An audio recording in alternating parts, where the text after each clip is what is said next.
Donc, on en était resté sur le fait que c'est le fait justement que les humains se soient regroupés en groupes, encore une fois justement, de plus en plus important, on va dire, en nombre d'individus, donc en société de plus en plus construite, qui a fait qu'on a eu besoin, bien évidemment, de réglementer à la fois les relations entre ces humains et la relation entre les humains et leur milieu.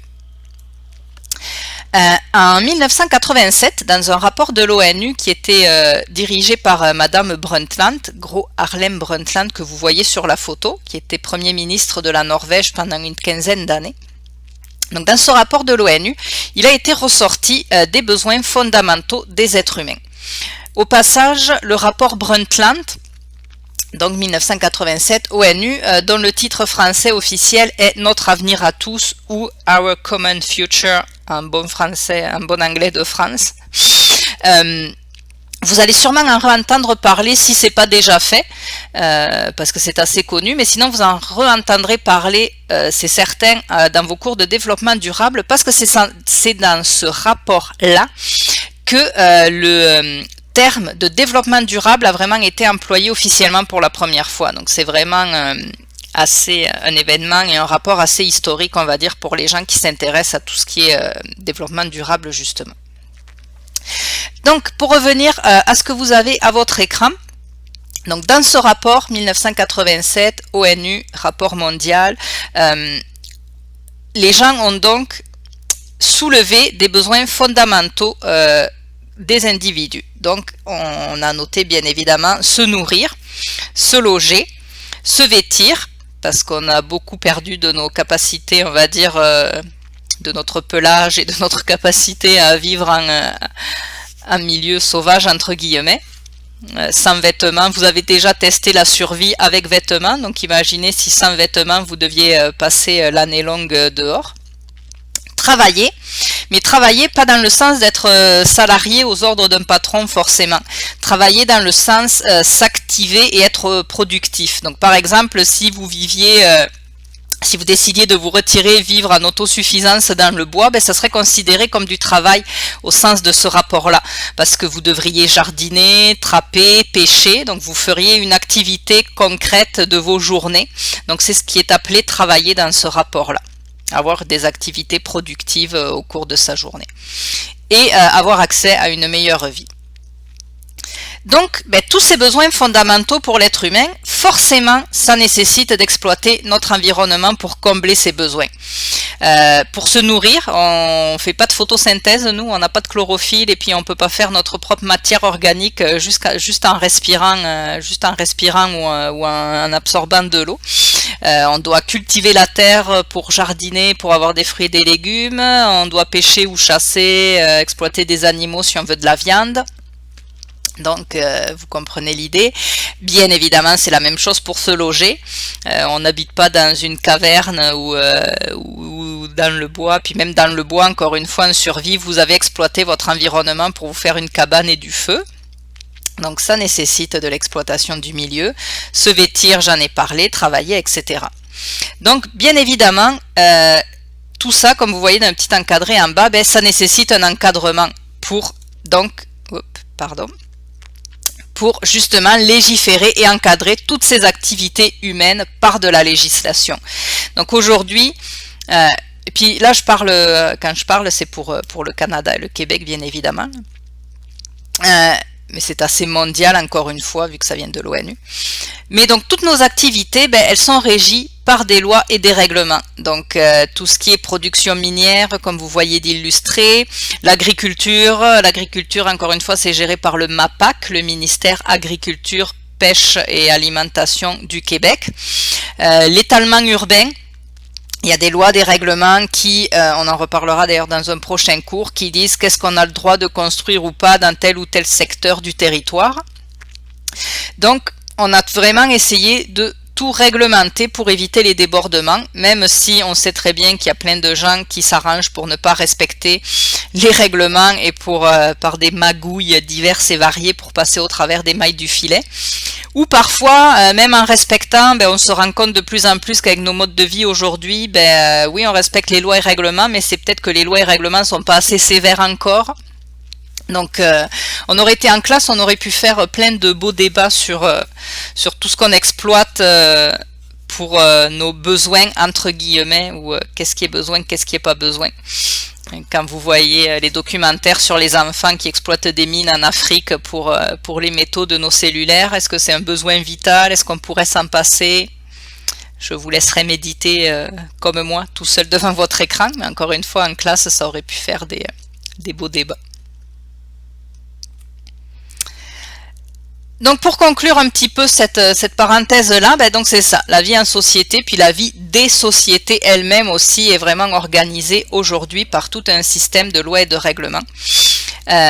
Donc c'est ce besoin, comme vous voyez écrit en bas, c'est ce besoin vraiment de s'organiser donc en État,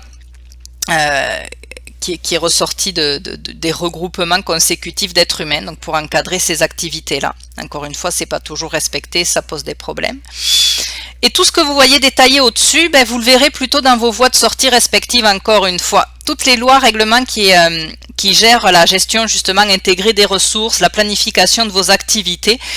En faune, vous verrez ce qui vous concerne en faune, en foresterie, vous verrez ce qui vous concerne en foresterie, etc. Puis la législation au complet, si on sort juste de 1000 nat, encore une fois, c'est très important tout simplement pour préserver le bon ordre social. Que c'est ça, on te prévient que si tu veux voler ton voisin, le tuer, etc., tu risques d'avoir des conséquences qui peut-être te décourageront de le faire, même si des fois l'envie serait là. Le développement culturel aussi, il y a vraiment des lois, des règlements qui gère ces aspects-là, parce que qu'est-ce qui fait l'identité d'un État, d'un pays? C'est beaucoup la culture aussi. Donc il y a plein de lois, règlements de protection de la culture, etc., qu'on peut trouver aussi selon les pays. Ça va nous amener à parler des 3 pouvoirs de l'État. Je ne sais pas s'il y en a qui, si je vous posais la question, seraient capables de me dire quels sont les 3 pouvoirs de l'État, si c'est un terme que vous avez déjà entendu. Je vous laisse 3 secondes et demie pour voir si ça vous sonne quelque chose et si vous seriez capable de retrouver ces 3 pouvoirs de l'État.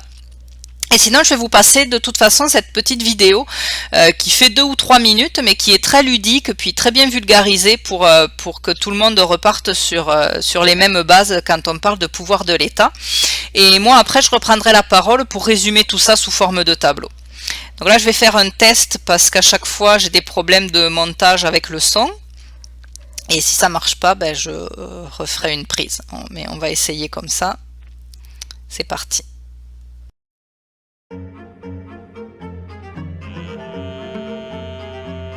La séparation des pouvoirs. Nous sommes en démocratie, c'est-à-dire que c'est le peuple qui décide. Mais cette belle idée est bien difficile à mettre en pratique.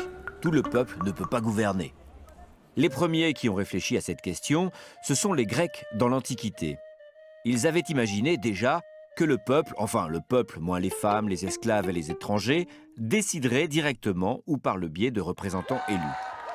Beaucoup plus tard, au XVIIe et XVIIIe siècle, avant la démocratie moderne, des philosophes comme Locke en Angleterre ou Montesquieu en France ont réfléchi à la façon dont devait fonctionner une démocratie. Ils se sont demandé ce que devenait le pouvoir du peuple quand il était délégué à des représentants. Comment faire pour que ceux qui le détiennent n'en abusent pas? Ce qu'ils voulaient, c'était réfléchir à un système qui rende impossible le retour à la tyrannie. Pour cela, ils ont décomposé le pouvoir. Il n'y aurait plus un pouvoir, mais 3. Le pouvoir législatif, le pouvoir exécutif et le pouvoir judiciaire. Le pouvoir législatif est exercé par une assemblée qui élabore et vote les lois. Il légifère. Le pouvoir exécutif exécute les lois et les fait appliquer. Ce pouvoir est exercé le plus souvent par une équipe, un gouvernement et son chef. Le 3e pouvoir est le pouvoir judiciaire, chargé de trancher les litiges entre les citoyens sur la base des lois votées par le pouvoir législatif. Composé de juges, il doit aussi interpréter la loi et contrôler son application. L'ensemble de ces 3 pouvoirs compose la puissance publique. Ils sont complémentaires mais doivent être le plus séparés possible de façon à ce qu'aucun des 3 ne puisse être en situation d'abuser de son pouvoir. Mais c'est impossible de les séparer complètement. Par exemple, le président de la République nomme certains juges qui ont eux-mêmes à décider de la légalité des élections. En gros, les 3 pouvoirs se surveillent mutuellement. Chacun est le contre-pouvoir de l'autre. Mais d'autres pouvoirs existent hors des institutions. Le pouvoir économique, la mondialisation, parfois la religion, très puissante dans certains pays, et la presse que l'on appelle le quatrième pouvoir, avec aujourd'hui Internet qui redistribue les cartes en permettant à chacun de s'exprimer.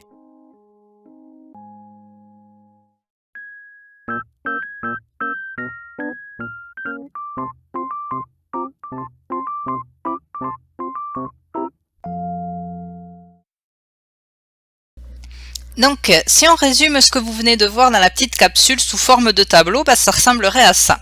Donc, les trois pouvoirs sont le pouvoir législatif, le pouvoir exécutif, le pouvoir judiciaire. Si on part par le bas du tableau, avant de détailler ce que font chacun, donc le pouvoir législatif, ce sont les députés, ce qu'on appelle aussi le Parlement, on va y revenir un peu plus loin. Donc le pouvoir législatif, donc les députés qui siègent à l'Assemblée, qu'on appelle aussi le Parlement, c'est vraiment ce pouvoir-là qui fait, qui écrit, qui adopte les lois. Ensuite, on a le pouvoir exécutif qui est constitué par les ministres, donc le Premier ministre et les ministres de chacun des ministères. Donc ça, c'est ce qu'on appelle le gouvernement, l'ensemble des ministres. Donc c'est le pouvoir exécutif qui vraiment fait appliquer les lois. Donc ça, on va le voir plus loin aussi. Les lois qui vont être faites et adoptées par le pouvoir législatif, le pouvoir exécutif va les compléter par des règlements qui vont préciser les modalités d'application de ces lois. Et ces lois vont être faites appliquer. Je ne sais pas si cette phrase est très correcte d'un point de vue grammatical. Mais donc, le pouvoir exécutif, par notamment tous les fonctionnaires de la fonction publique et des ministères associés, donc par exemple les policiers, etc., encore une fois, vont s'assurer de l'application des lois qui ont été faites par le pouvoir législatif. J'espère que ça résume assez bien. La vidéo était très bien faite, donc je pense que vous aurez compris quand même avec la vidéo. Et finalement, le pouvoir judiciaire, donc constitué par les juges qui siègent dans les tribunaux, bien évidemment. Donc le pouvoir judiciaire va lire ces lois et selon la lecture qu'il va faire de ces lois, il va interpréter et décider si, selon lui, la personne qu'il a devant elle dans le tribunal va être coupable ou pas de ce dont on l'accuse. Est-ce qu'elle a enfreint la loi ou est-ce qu'elle a respecté la loi selon les textes de loi et ce qui s'est passé. Donc vous voyez, j'ai mis deux traits qui sépare le pouvoir judiciaire, parce que c'est extrêmement important que ce pouvoir judiciaire-là soit vraiment indépendant. Vous l'avez vu dans la vidéo, c'est important que les trois soient indépendants, même si concrètement, ils ne sont pas séparés totalement, bien évidemment. Comme vous avez vu dans la vidéo, souvent c'est le président, le premier ministre, etc. qui va nommer des juges. Donc par exemple, quand Trump aux États-Unis était rentré en fonction, il avait nommé à la tête de la Cour suprême des États-Unis un juge qui avait les mêmes, on va dire, façons de penser que lui. Donc j'ai plus le nom de ce juge-là, mais c'est un monsieur anti-avortement, anti-mariage homosexuel, etc., etc. Donc dans les faits, c'est pas si séparé que ça, mais ça serait important que ça le soit vraiment. C'est vraiment important que le pouvoir judiciaire soit complètement indépendant des deux autres et ne se laisse pas influencer pour être le plus impartial possible, puisque c'est le rôle de ce pouvoir-là, bien évidemment. Donc c'est ça, je regardais si j'avais des choses pour la fin. Non. Et donc si on regarde un petit peu le détail de ce que fait chacun de ces pouvoirs, donc encore une fois. Donc vous voyez que le pouvoir législatif, il y a deux petites flèches qui tournent entre le pouvoir législatif et le pouvoir exécutif, parce que bien évidemment ces deux-là sont un peu plus liés, surtout ici comment c'est fait au Québec-Canada. Les députés qui siègent à l'Assemblée, donc au pouvoir législatif, c'est dans ces députés-là que le Premier ministre va choisir des ministres. Donc on a des personnes à la tête de l'État qui sont à la fois ministres dans le pouvoir exécutif et à la fois députés dans le pouvoir législatif. Donc on comprend encore une fois que c'est pas complètement séparé. Donc vous voyez que le pouvoir législatif, c'est ce que je vous disais, il étudie, il discute, il amende, il vote les lois. Donc c'est vraiment le pouvoir législatif en discussion à l'Assemblée qui va adopter les lois écrites. Et donc, en ce sens-là, on peut dire qu'il exerce un certain contrôle sur l'action du gouvernement, puisque le gouvernement, lui, devra administrer l'État, mais en conformité avec ces lois-là votées au législatif. Donc le pouvoir exécutif, vous voyez, si vous suivez les flèches, le pouvoir exécutif va quand même déterminer les politiques qui doivent guider l'action de l'État, et le pouvoir législatif va voter et adopter des lois en fonction de cette optique générale du pouvoir exécutif. Donc encore une fois, vous voyez que ces deux sphères-là, législatif et exécutif, sont quand même, pour des sphères qui doivent être séparées, sont quand même intimement liées dans les faits.